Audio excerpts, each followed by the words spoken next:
इस प्रकार से शेर अपनी भूख मिटाने की व्यूह रचना कर रहा है, तो उधर से वह लालची नौजवान वह उस कंगन को पाने का, क्योंकि उसका लोभ अब और बढ़ता जा रहा है और वह सोचता है कि कंगन तो बहुत नज़दीक है, मिल ही जाएगा। तो वह सोचता है कि क्यों न शेर की और प्रशंसा की जाए ताकि ये तुम्हें खाए ना। अब उस मूर्ख को कौन समझाए, जब उसका लालच उससे नहीं छूट रहा तो शेर भला अपना स्वभाव कैसे छोड़ सकता है। एक कहावत भी है, क्या शेर बूढ़ा हो जाएगा तो मांस खाना छोड़ देगा, या शेर बूढ़ा हो जाएगा तो क्या घास खाएगा। लेकिन यहाँ सब बुद्धि का फेर है और लालच में बुद्धि खत्म हो जाती है, समाप्त हो जाती है, बुद्धि नहीं रहती है। यही कुछ उस युवक के साथ हो रहा था। वह युवक शेर से कहता है कि आप तो मुझे कोई धर्मात्मा मालूम होते हैं। सच है कि तुम्हारे पास सोने का कंगन है, लेकिन फिर भी तुम बड़े ही धैर्य से, बड़े ही शांत स्वभाव से आप मुझसे बातें कर रहे हैं, और इतनी देर से जो हमारी वार्ता चल रही है उसमें मुझे एक बार भी नहीं लगा कि हम दोनों शेर और मनुष्य एक दूसरे के शत्रु, एक दूसरे से इस प्रकार से इस अच्छे सौहार्दपूर्ण वातावरण में बात कर रहे हैं, तो तुम पर भरोसा किया जा सकता है। तो शेर भी सोचता है कि बहुत समय हो गया भरपेट भोजन किए हुए, और यदि कुछ समय और निकलता है तो हो सकता है कि मेरे प्राण चले जाएं, या मेरी शक्ति इतनी कमज़ोर हो जाए कि मैं किसी के साथ वार्ता करने के लायक भी न रहूं। इसलिए शेर भी कहता है नौजवान, धर्म के 8 मार्ग बतलाए गए हैं, 8 सूत्र बतलाए।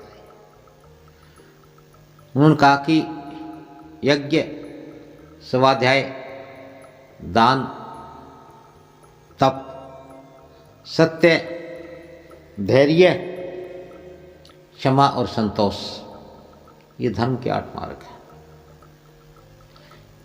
और इनमें से पहले 4 यज्ञ, स्वाध्याय, दान और तप, ये तो संसार में किसी को भी, ये इस पूरे संसार को धोखा देकर के भी किए जाते हैं, किए जा सकते हैं, किए जाते रहे हैं।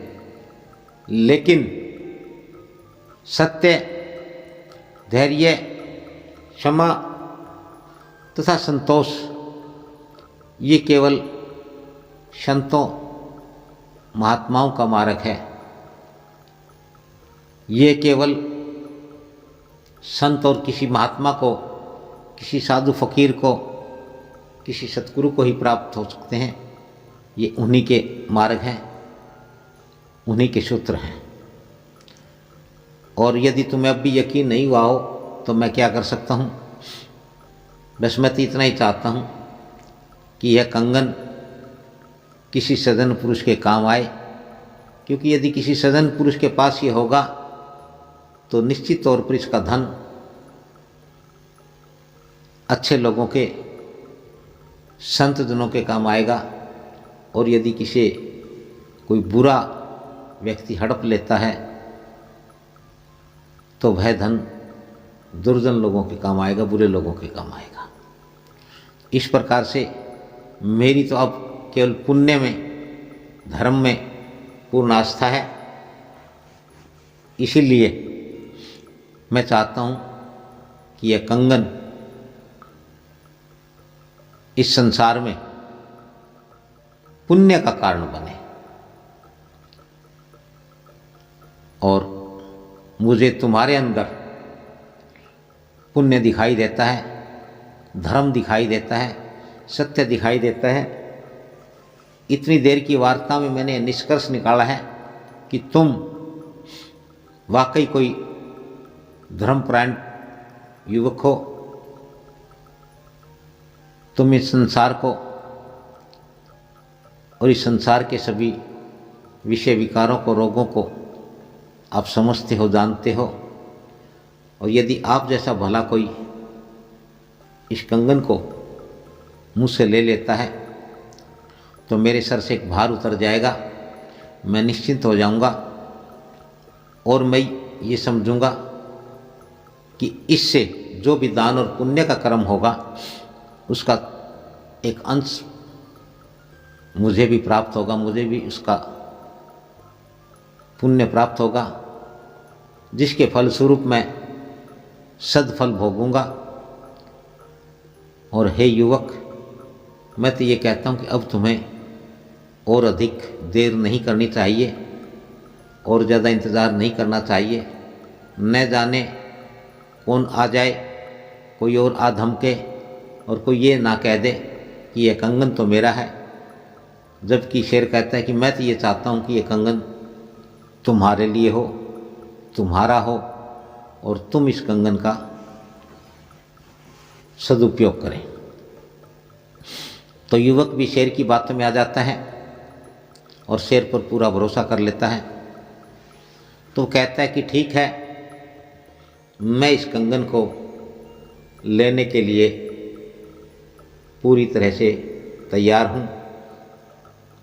मेरे सारे संशय मिट गए हैं और मैं आपके पास आ रहा हूँ।